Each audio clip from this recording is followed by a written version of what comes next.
সকল প্রিয় ভাই বোনদের অনেক অনেক ধন্যবাদ, দোয়া ও ভালোবাসা। যারা আমার ভিডিওগুলো দেখে লাইক কমেন্ট করেন, অনেক ধন্যবাদ। অন্তর থেকে দোয়া ও ভালোবাসা থাকলো। হ্যাঁ এভরিওয়ান, আসসালামু আলাইকুম। সবাই কেমন আছেন? আলহামদুলিল্লাহ, আপনাদের বোন ভালো আছে। প্রতিদিনের মতন একটা ভিডিও নিয়ে হাজির হয়ে গেলাম। আর আজকে এসে খাবার ভিডিওটা করতে আছি। আর কি কি খাইতে আছি সেটাই আপনাদের সাথে শেয়ার করবো। মুরগির গিলা দিয়ে খাইতে আছি, সাথে শশা কাইটা নিছি। আর কিছু করতে পারি না।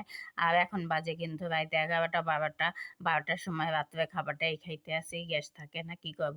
আর আমি দিনে ভিডিও বানানোর সময় পাই না, অফিস থেকে আসি, আইসে রান্না বান্না করি, কিন্তু গ্যাসের জন্য রান্না বান্নাও করতে পারি না, খাইতে পারি না। অনেক কষ্ট হয়। আমার মতন কাউ কোনো কোনো আপুর কষ্ট হয়, কমেন্টে কিন্তু অবশ্যই জানাবেন।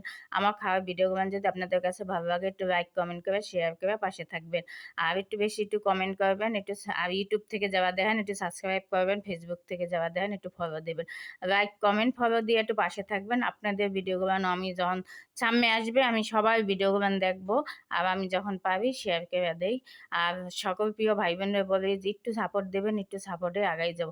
আমার সব প্রথম থেকে যে ভাইয়ারা থাকে আমাকে সাপোর্ট দেয়, অন্য মানুষগুলো আমার ভিডিওগুলো দেখেন। আমার বেশিরভাগ হয়েছে ফেসবুকে আপুরাই আমার ভিডিওগুলো দেখে না, ধাক্কা দিয়ে জায়গায়। সেই আপুদের বলে একটু পাশে থাকেন, আপনাদের জন্য আমার দোয়া ও ভালোবাসা থাকবে। যদি ভালো না লাগবে তাহলে কিছু করার নাই, আর জানগা না দেখে সমস্যা নাই। যাই হোক, আমি দেখবো সবাই ভিডিও, সমস্যা নেই। আমি সবাই ভিডিও দিই। আমি যারা ভিডিওগুলো দেখি তারা আমার ভিডিও কখনো দেখে না, আমি জানি। যাই হোক, তারপরও আমি দেই। আমি আল্লাহর উপর বিশ্বাস রেখে দেই যে আমার ভিডিও একদিন অবশ্যই ভাইরাল হবে। জানি না আমারটা কেন হয় না, কি সমস্যা, নিশ্চয়ই কোনো সমস্যা আছে এই জন্য। যাই হোক, সবাই যদি একটু সাপোর্ট থাকে অবশ্যই করবো। আর সবাই একটু আমার পাশে থাকবেন। আমার মন থেকে আপনাদের জন্য দোয়া থাকবে। আর আমার এই খাওয়ার ভিডিওগুলো যদি একটু ভালো লাগে, একটু অবশ্যই কমেন্টে জানাইবেন কেমন লাগছে। আর কি খাওয়া দিয়ে পছন্দ করেন, কি খাবার ভিডিওগুলো দেখতে চান, একটু কমেন্টে জানাই দেবেন।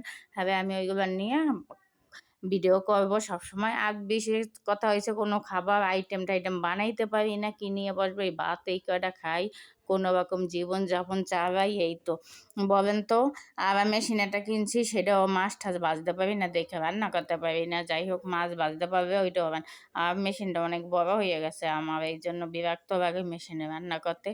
যাই হোক সবাই, আমি এখন একটা আম খাইতেছি, একটা আম ছিল ঘরে, সেই আমটাই খাইতেছি। আম নাই, যাই হোক নিয়ে আসবো।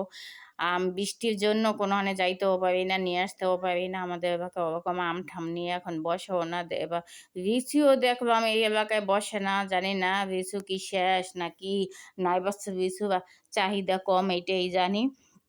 যাই হোক, আজকে সবাই বাজারে দেখছিলাম অনেক রিসু, এই চায়না রিসু, কিন্তু চায়না রিসু তো অনেক দাম দেখলাম, 2000 টাকা করে শ। যাই হোক, কার এলাকায় রিসুর দাম কম একটু কমেন্টে জানাইবেন, তার এলাকায় আইসা পড়বো। ভালো থাকবেন, সুস্থ থাকবেন।